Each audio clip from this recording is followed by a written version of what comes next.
Good evening students. आज हम निष्क्रिय जल अवशोषण की विधि के बारे में समझेंगे। इसके जो मुख्य बिंदु हैं वो ये हैं कि ये जो निष्क्रिय जल अवशोषण की प्रक्रिया होती है, इसके लिए मेटाबॉलिक ऊर्जा की कोई आवश्यकता नहीं होती। इस प्रक्रिया में जो जड़ें होती हैं वो सिर्फ एक रास्ते, एक पैसेज या एक अवशोषणकारी सतह के रूप में ही कार्य करती है। ये प्रक्रिया उन पादपों में संपन्न होती है जो बहुत तेजी से वाष्पोत्सर्जन की प्रक्रिया कर रहे होते हैं। निष्क्रिय जल अवशोषण दिन के समय में होता है। ये जो अवशोषण की प्रक्रिया हो रही है निष्क्रिय, इसके जो मुख्य जो कारक होता है वो पत्तियों में छुपे हुए होते हैं। यानी कि वाष्पोत्सर्जन का जो अपकर्ष होता है उसके कारण जल का अवशोषण होता है।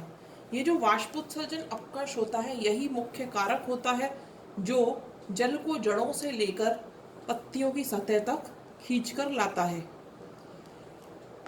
ये जो जल का स्तंभ होता है ये टूटता नहीं है, क्योंकि जल के अणुओं के मध्य में संसंजन होता है, जिस कारण जल के अणु आपस में एक दूसरे से चिपके हुए रहते हैं।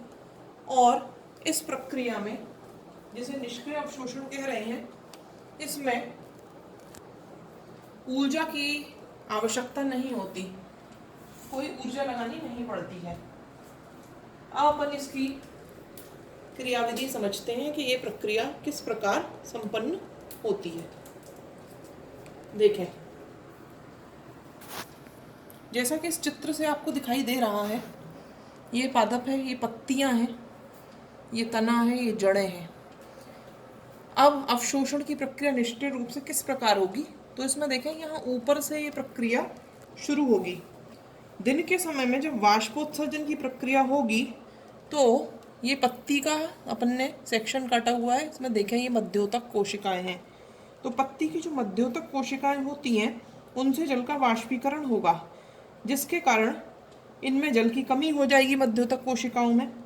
और जल की कमी होने की स्थिति में इन कोशिकाओं की जो डीपीडी होती है वो बढ़ जाती है, डिफ्यूजन प्रेशर डेफिसिट, जिसे सक्शन प्रेशर भी कहते हैं, वो बढ़ जाती है। जब जल की कमी होती है तो डीपीडी बढ़ती है।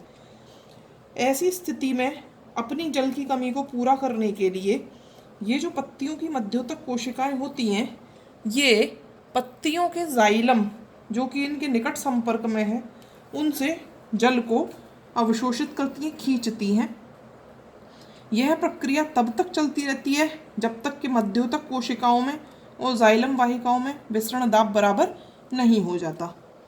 अब जब मध्योतक कोशिकाएं अपनी जल की कमी जाइलम से जल अवशोषित करके कर लेती हैं, तो इन जाइलम में जो वाहिकाएं हैं पत्तियों की, इनमें जल की कमी हो जाती है।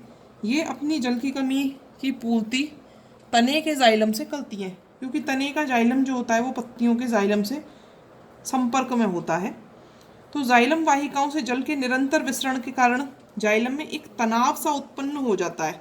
अब एक खिंचाव सा, ये आप देख रहे हैं, ये तीर ऊपर की तरफ जा रहा है, यानी ऊपर से जल वाष्पीकृत हो रहा है और बदले में नीचे से जल को ऊपर की ओर खींचा जा रहा है।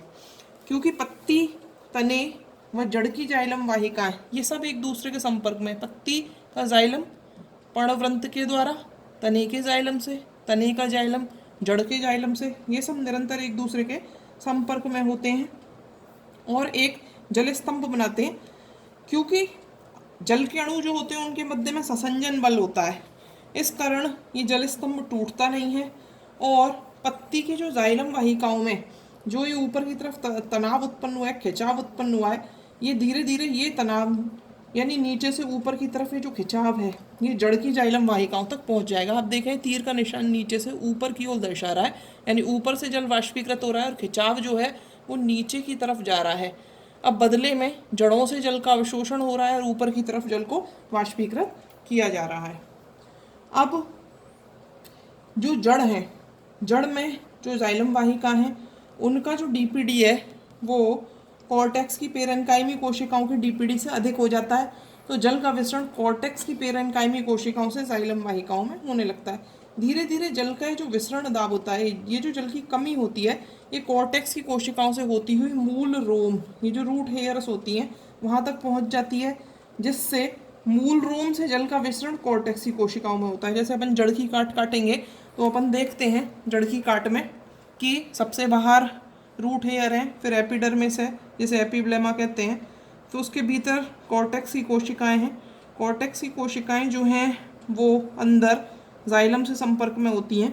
तो इस तरीके से जो एक खिंचाव है जो जाइलम से होता हुआ फिर कॉर्टेक्स की कोशिकाओं से होता हुआ रूट हेयर तक पहुंच जाएगा, और इसी खिंचाव के कारण जो मृदा है, मृदा से जल का अवशोषण जड़ों द्वारा किया जाएगा।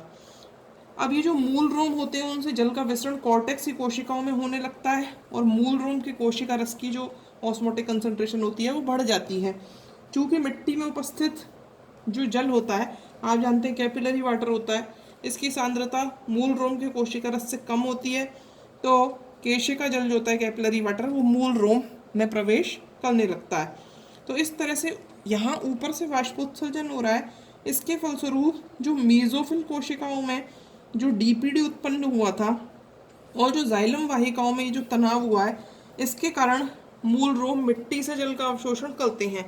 तो इस प्रक्रिया में पौधे की जड़ जल प्रवाह के लिए सिर्फ एक मार्ग का कार्य करती है, यानी मुख्य जो कारक है वो है वाष्पोत्सर्जन, जिसके कारण पत्तियों से जल वाष्पीकृत हो रहा है और बदले में खिंचाव नीचे की तरफ जा रहा है और मृदा से जल का अवशोषण हो रहा है। तो जल के अवशोषण में जो जड़ें हैं वो सिर्फ एक रास्ते की तरह या फिर एक अवशोषण करने वाले एक अंग की तरह कार्य कर रही हैं।